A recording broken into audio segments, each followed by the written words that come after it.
Okay, we are here with the awesome Mike Serant, and we are going to be touching on some super interesting topics with him all around organic living and connecting with nature. So, Mike, thanks so much for being here with us today. Oh, what a great honor. So thank you for having me.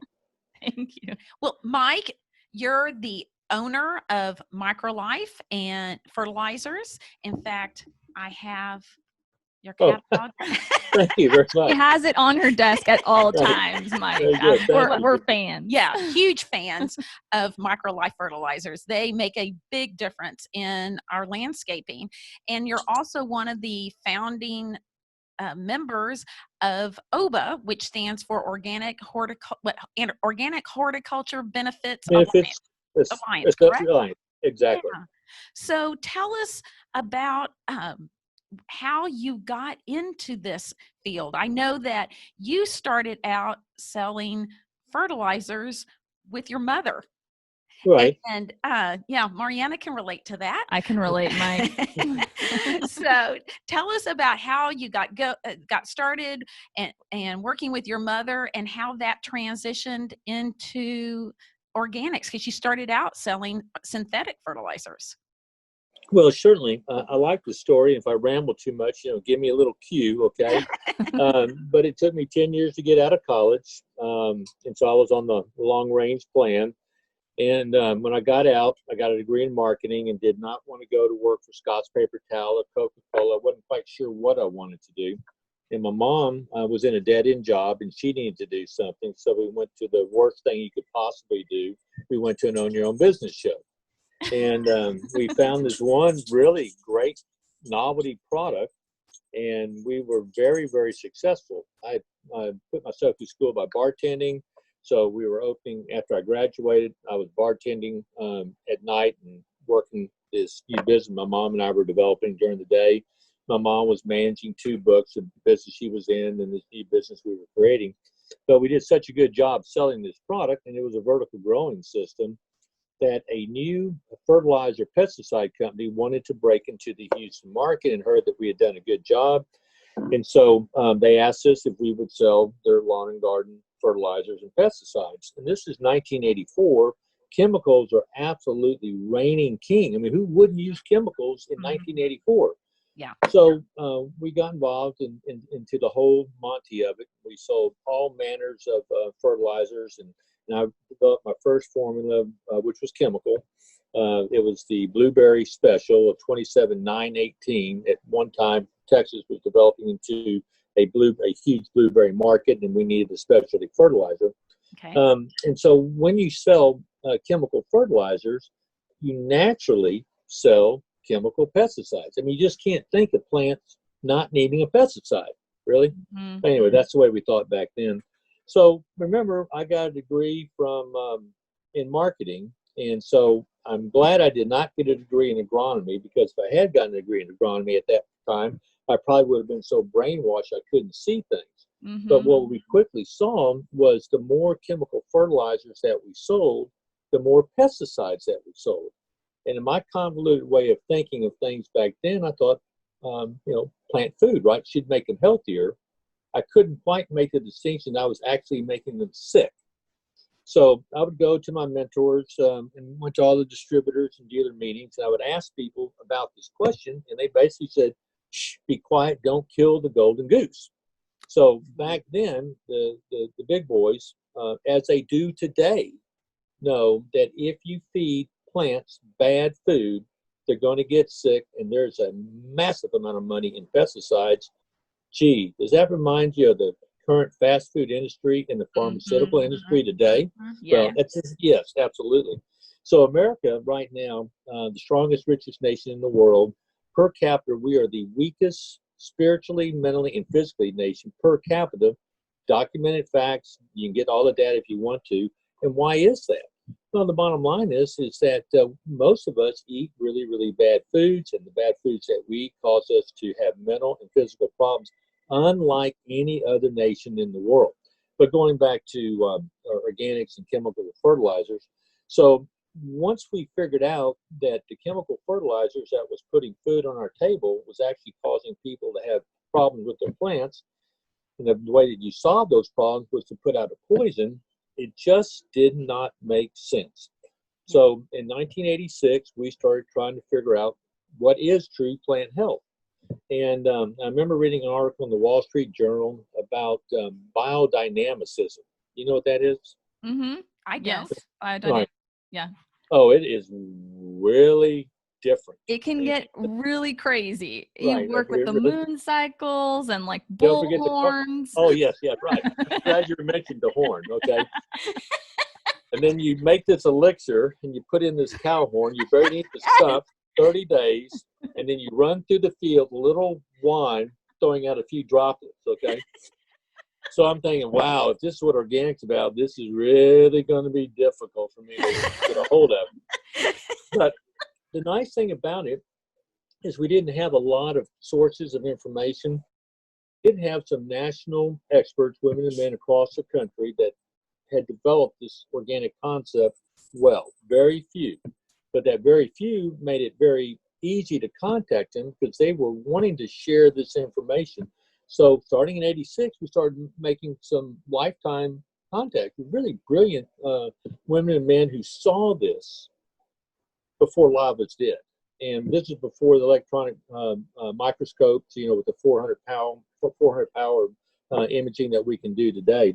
So a lot of it was faith and anecdotal and stuff that we'd learned from our ancestors. But the bottom line is that we started developing MicroLife in 1988 with one formula, the MicroLife 624, which has now been in continuous production for 32 years. Wow. I think we are the second oldest continuous organic fertilizer company in America outside of Fertrell in Pennsylvania. Congratulations. So, yes, that's awesome. Congrats. It's my mom was a fantastic business partner. She passed away about 2 years ago, but she was a real rock. And she, at her later age, I mean, you got to figure she passed away when she was 88. And so she started getting into organics when she was like 58. And so once you understand the science behind organics, you just become enthralled. Once you understand how organics work, you can never not go. You can't say you can't do anything else because you can never say I don't know, because you do know. In organics, it's the most beautiful system when it comes to living life, health, support, and all manners of everything that we do. Organics is a philosophy. It's a reference for life, all life. We respect everything that's out there and try to enhance the positives of life rather than try to fight poisons and kill it.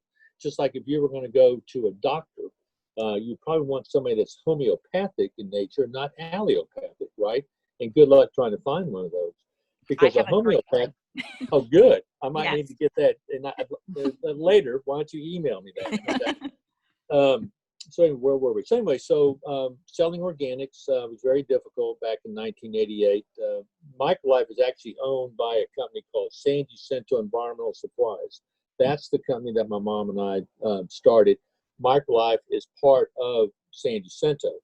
MicroLife has grown in such intensity and magnitude that a lot of people never even know that the parent company is called San Jacinto. I did not know that. And I've been buying from you for what, 3-4 years? Had no idea. Right. We're putting it all out on the table, Mike. Yeah, there it is. We're exposing everything. And I'm a loyal customer. But it's got MicroLife has such a branding that it's kind of hard to mix the two. It's almost like you have to have separate identities. But San Jacinto, the parent company, also sells design build products, erosion control, subterranean support system, tree staking, material like that. And we've been very successful with that. And that really carried the day because as we're introducing organics, we're phasing away chemicals. Because like I said, once you know, you can never say you don't know. And if you know that Durspan or glyphosate causes all this problem, how can you rationally sell it? You just can't, because that goes back to organics. Organics is an ethos, right? It's an ethical system. So we want organics to be the dominant philosophy out there because of ethics, because of economics, because it's biological, because it follows natural law. And these are all the things that happen that the chemical approach just cannot say. There's nothing that they can say in that realm. So We've been lucky. We've stayed at it for now, selling it for 32 years. I'd like to mention that all the great botanical gardens in Texas all use MicroLife. Nice. And yes. And And a lot of the universities also, right? a lot of the universities, lots of universities and park systems, and a lot of these dedicated women and men, they have a job performance they have to perform. They will use whatever product works best if they're not organically based. And so a lot of these places also don't have a lot of money, but high plant performance is absolutely critical, and they choose MicroLife because it gives them the best performance. So yeah, we're real happy, and things seem to be progressing pretty well in the world of organics. That's amazing. That's awesome. And congratulations. And thank you for creating a product that we obviously love and use. And I want to ask you from a personal perspective, when you realized the whole pesticide organic difference, and as you said, like once you know it, you can't go back. Do you, and not to put you on the spot, Mike, but do you now buy only organic food? How did you make that transition in your personal life to organics, knowing the harmful effects of pesticides? And what would you say and suggest to people who are starting on that organic journey? And because one of the things that we say is you can't expect to make a huge life change overnight. And if you have the resources and everything available to you, then that's awesome. But most of us don't. So if someone's starting where you were 30 years ago, how did you make that transition, and what words of wisdom do you have for other people? Well, let's think about OBA, for example. OBA, Organic Horticulture. It's set up as a nonprofit to help professionals and homeowners alike convert from chemicals to organics. One of the motto is to build courage and confidence that the organic system works. And so when I grew up in Texas, a very conservative, wonderful family, but we were just flat conservative. That's just who we were. That's who a lot of people were. And so we trusted a lot of things. When I grew up, and we went and had a hamburger, we went to the drugstore, and it was a good quality meat. And then we figured, well, McDonald's is going to make a good quality hamburger. Not true. And so we grew up, with Marcus Welby and Ben Casey as these good, friendly doctors who made house calls, with on television. On television, right. A little black medical case. And so we thought all doctors were just great. And so when we started working with organics in our own personal landscapes at home, and we started seeing what nutrition did and how easy it was to grow plants without problems. Mm-hmm. And you start thinking, well, the chemical industry says that this isn't supposed to happen and that everything's going to be a disaster. And then you start thinking, what can I trust? And then you start thinking, well, maybe I can't trust the American medical system, and that I need to have doubts there. And so I think what needs to happen is that people need to have a belief in something that they can trust, and they can trust organics. Now, there is frauds in organics. We know that nothing's perfect. Humans are involved, but for the most part, organics is a really pure thought and philosophy. And if you go to Kroger's or H-E-B, wherever you do your shopping, and you look for an organic seal or an organic label or pesticide, or go to a farmer's market where the farmer, and the farmer may not have an organic certification, because interestingly, it costs you more money to prove that you're safe with organics than it does to prove that you're safe with chemicals. If you want to grow just really terrible produce and spray all the pesticides you want to, there is no record keeping. There's nothing you have to account for. However, if you're going to grow things organic, then the onus is that you got to prove that you're organic. So it's really kind of a backward system. So one reason why organics cost more is the restrictions placed on organic farmers that are not on chemical farmers. Chemical farmers should be made to prove that their food is safe. There's no proof. There's no proof that they have to make.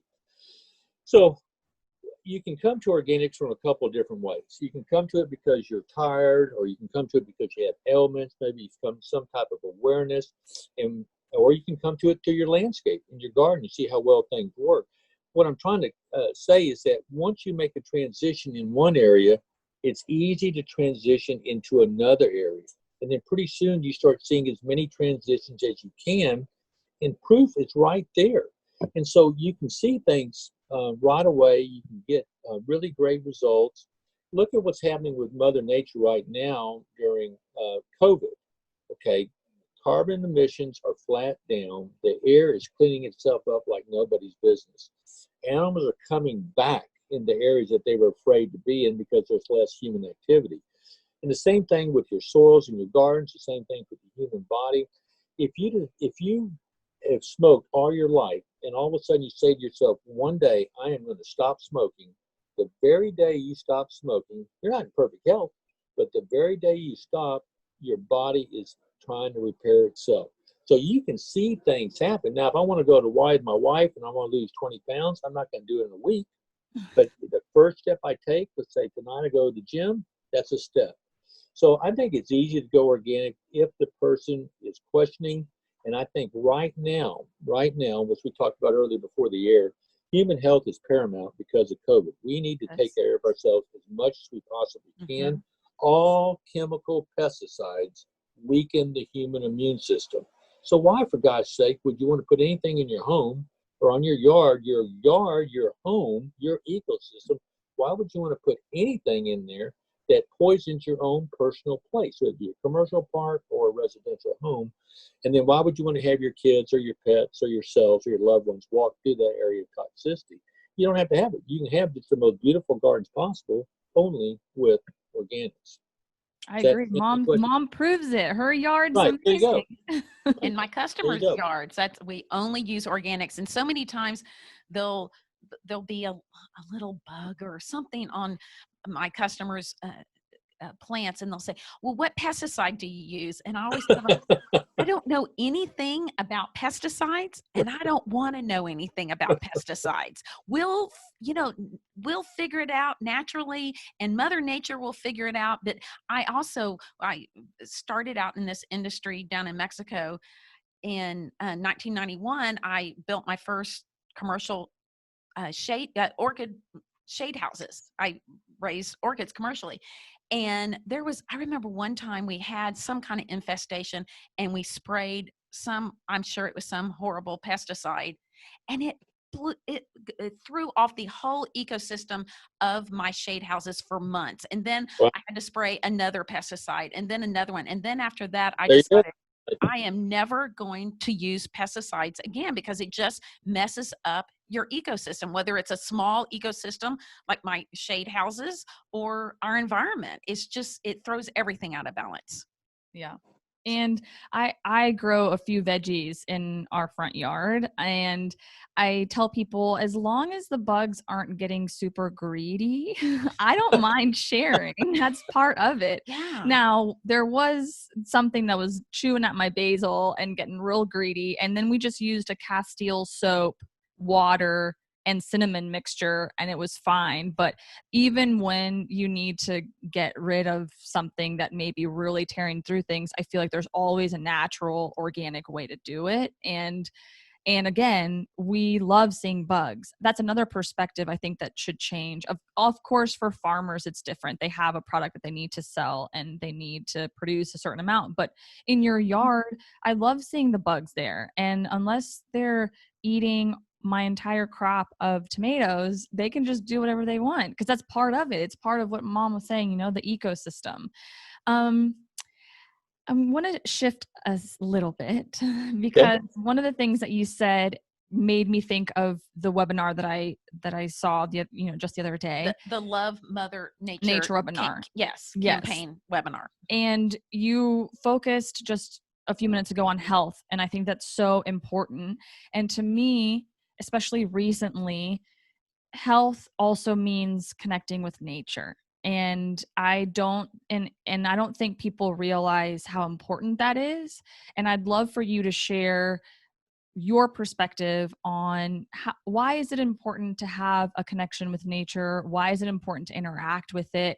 And how that can help your overall well-being, in addition to consuming healthy foods that have been grown organically and whatnot. Yeah, your physical and mental well-being. Yes, all of the well-beings. Well, that is such a gigantic topic, one that is real dear to my heart. But let's just visit a little bit about the human gut microbiome.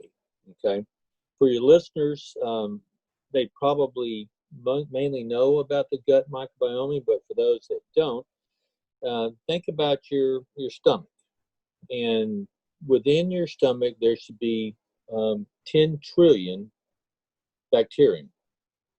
That's 10 trillion. And how many cells make up the human body? 1 trillion. So basically, the bacteria that should be in your gut outnumber us 10 to 1. So that's crazy. I did not know that. right. And so your gut microbiome has been the most human medically researched area since 2010. If you look at the research papers that are coming out, the most fascinating, the most prolific research is the human gut microbiome. Now, from that, we're finding out that we have, of course, microbes on our skin. We have microbes on our eyes, in our brain, our heart, our breast. There's microbes everywhere. So you can determine the type of microbes that you have, good or bad. The number one determinant of the way you think mentally are your gut microbes. The number one determinant of your physical immunity is your gut microbes. And so what you eat, what you expose yourself to, determines the health of your gut microbes. You want good gut microbes, you want bad gut microbes. Well, obviously we want good gut microbes. And so one of the reasons why so many people have bizarre thinking, and we can look at anger and depression and suicide rates and anxiety and all these things, and they are going up along with our physical problems of cancer and dementia and Alzheimer's and autism. All these diseases are going up in America more than any other country in the world. Well, look at what we eat. Michael Pollock, who's a food advocate, clean food advocate, he says, and did a survey, he said that how many people in America cook at least one meal a day in their home, if you include sandwiches.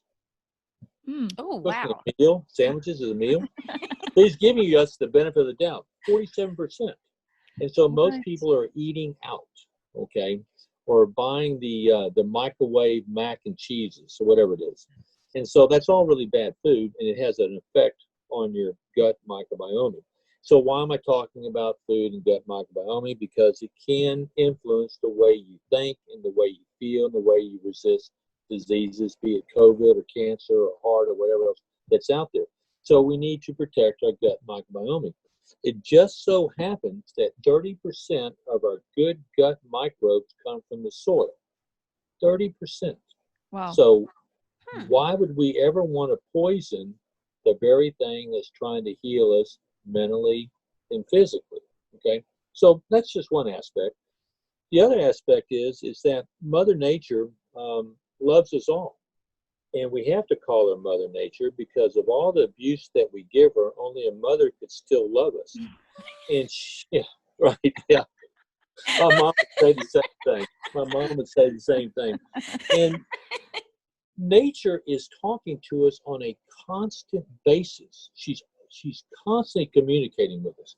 If you go out, Marianne, in your garden, and you're looking at your tomatoes or your basil, or when Gina goes and looks at a client's yard, she's walking through the turf grass, or maybe you're on vacation, you're up in the Rocky Mountains, or you're someplace that's really cool.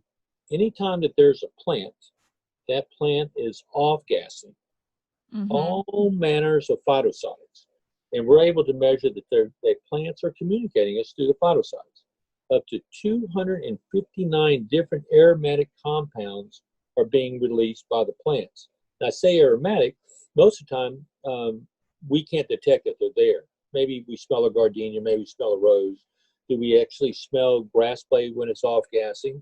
But plants do off-gas over 259 different type of compounds. And of course, we all know about oxygen, and we've got to have that, but they're doing all sorts of things. And so we can follow these science studies that say that if you take the three of us and you put us into a city like Dallas or Houston, and we measure our natural killer T cells. Now, we want natural killer T cells because they hunt for viruses, they hunt for cancer tumors. That we have very low levels of these natural killer T cells. If then they take the three of us and we go into walk in the forest, then what we find is that we have our very high elevated levels of natural killer T cells, and those levels can stay with us for up to 3 weeks. Amazing, right? That to me was amazing. The longevity. That to me was amazing. Oh, yeah. How long Right. they. That's right. That's exactly right. So what about if you constantly expose yourself? You're constantly getting boosted up and getting boosted up. Now, what I think is interesting is that whether you have do-it-yourselfers or you have people that hire professionals like Yard Spell, that when you create a garden, you basically are creating a healing center. And you could almost look at Gina, which I do, as a healthcare professional. You're giving people the ability to have a better life. And we know of all manners of studies and tests, it could be from astronauts to hospital patients, that if you give people even just pictures of nature, that they get healthier. And I was at MD Anderson a couple of years ago. I was had a doctor come in from OBA, and we were touring MD Anderson. And MD Anderson is the world's leading center for cancer research. And we were inside like a 30-story tower, and we were walking. And the guide that we had said, look at the carpet. The carpet had floral prints. Look at the wall. They had taken off all the Monets and replaced them with pictures and photographs of nature. Oh, they had wood paneling. They had sculptured walls of water droplets coming down, because a lot of the patients at MD Anderson cannot get out. Yeah. And then we were at this one window on the 13th or 14th floor, and we looked over at Texas Children's Hospital. 3 towers. And the doctor, his name was Dr. Zachary Bush, you may have heard of him, he said, why in the world do we have to have 3 towers for children's diseases? I mean, that just says it all. Why should we? So nature has the ability to heal. It soothes people, reduces anger. If you were in, 3 of us were in Japan, and we had cancer or a virus, we would go to an established medical doctor, an MD, and he would go, okay, Mary Ann, Gina, I'm going to give you this prescription, and you're going to look at that prescription and go, well, doctor, it says that you want me to walk in the woods 2 times a week, 2 hours a day. And he goes, yep, that's part of your way to get healthy. Yeah, and that's called Serant yoku, right? So, and now in America, we're starting to know it as forest therapy. So you can enjoy this. You don't have to go to the Rocky Mountains. You don't have to go to the Great Plains. You can do it in your backyard. So anytime we can get people to enjoy nature, which is what Gina does, then we're helping them to have better lives. So it just goes on and on. So much that Mother Nature does and wants to help us. And as a quick follow-up to that, have through your research and what other people have been seeing, is there a difference if you do go to, let's say, a nature walk through a forest in an area that's just more concentrated with plants and trees, or is it the same effect that you get just being in your yard with, some rose bushes or whatever? Is it the same? Should we really try to go at least as much as we can out to like a nature trail, or can we get the exact same benefit from being in our yard? Or is it just a forest, or what about a beach or a desert? I mean, do you know about that? Well, yes and no. I mean, I'm not an expert in this area, but let's just go to a beach or a desert. And I've been there, you've been there. How calm it is, right? I mean, there is that mental aspect of seeing that. Mm-hmm. As far as plants, there are some plants like juniper plants that just off-gas terpenes like crazy. Okay, so you can have elevated terpenes depending on the type of plant, but that should not discourage people from, if they cannot get to a nature park, or maybe it's too hot right now. Yeah. Like there's an abandoned golf course close to my home, and I try to walk it most every day. It's a little rough nowadays, so maybe I'm not going to walk it as much, but I've got a beautiful backyard. And we can always enjoy our backyard or our front yard Maybe during the summer, it's more in the morning and the afternoon. But you can do your own Shiran Yoku, just being able to appreciate nature, the serenity of it. And when you do this, you want to try to turn your phone off and listen to the bumblebees and see the dragonflies and see the whispering grass heads move instead of being, because that's another thing. We didn't even touch on that. We are not biologically set up to handle the type of technology that we have. Devices and the desktop computers, it's always causing us to put our attention at a higher rate than what we biologically can handle. And why do we keep seeking information? Because there's an endorphin that gives us pleasure of reading or learning about or finding out about something. It's a type of addictive high.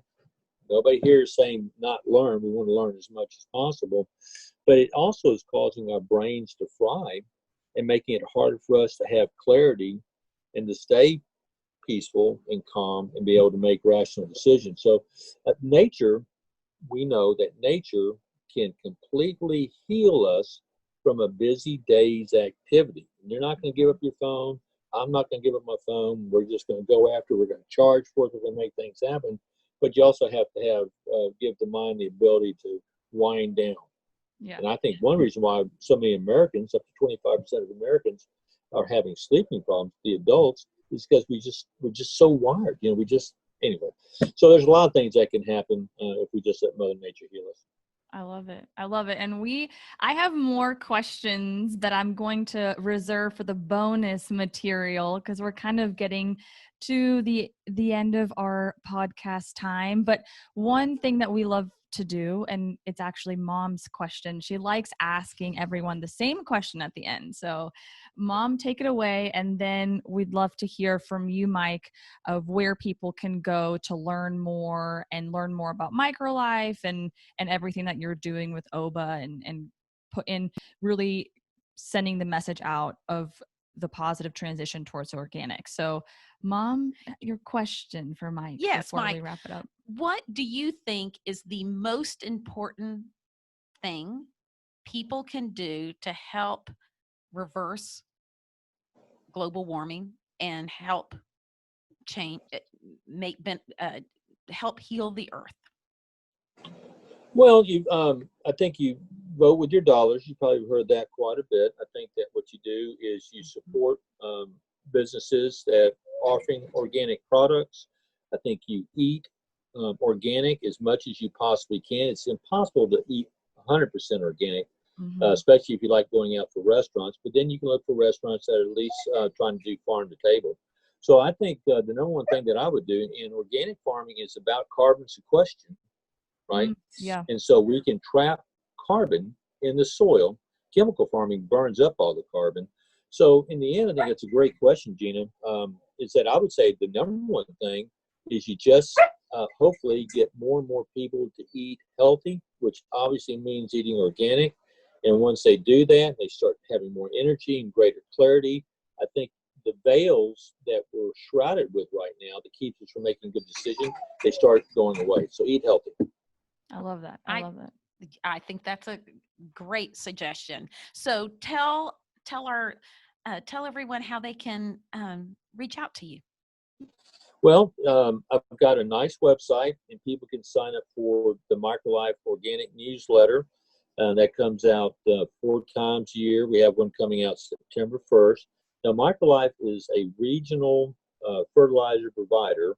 There are some people that are offering it on the internet. That's not us. We sell to them. They offer it on the internet. So it's hard if you have people in Virginia Beach or Sacramento and they want to buy MicroLife. It's just very hard. But if they want to get some really good information, MicroLife newsletter, emails can be at info@microlifefertilizer.com. OBA, which is doing a lot of recorded Zoominars like you ladies are. People from around the country, around the world can tap into the Zoominars and learn about OBA. And OBA is a 501c3 nonprofit. And, donate, become a member. And you may go, well, I'm in New York. Why would I want to be a member? Because it's important to help the cause. That's the main benefit. We're going to teach you really good stuff. A lot of times it's live. Of course, we haven't been able to do that lately, but we are going to recording. We have recorded the Zoominars, and the main thing, if you support over, you're supporting a wonderful organization that's fighting for a better life for people every day. I love that. I love it. And just for y'all listening, I'll make sure to put all of those links in the show notes. So you can just very click good. on that Right. and you can go straight to the MicroLife website, the OBA website, and get all the info that you need to learn everything you possibly can about organics. Mike, thank you again. Sure. This is awesome. Great fun. Thank you. I learned so much because I tangentially know about organics through, gardening and whatnot, but listening to your webinar and just chatting with you, it's always great to learn more, and you're a wealth of knowledge, that's for sure. So thanks so much for being here with us. This has been lots of fun.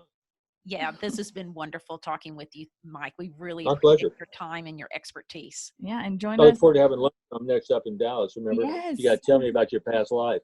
Yeah, there you go.